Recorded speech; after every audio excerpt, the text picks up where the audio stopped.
ఇక్కడ నుంచి చూడండి అసలు రోడ్డు ఏం కనిపిస్తుంది అసలు. చిన్న రోడ్డు పెద్ద పాంగా ఉంది. ఆ రోడ్డు చూడాయా.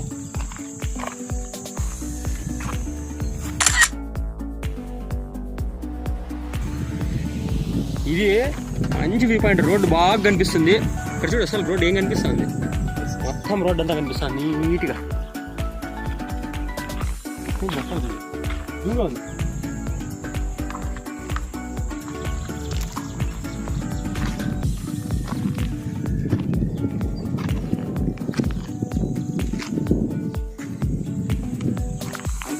ఇది ఒక మంచి వ్యూ పాయింట్. ఇక్కడ కొంచెం ప్లేస్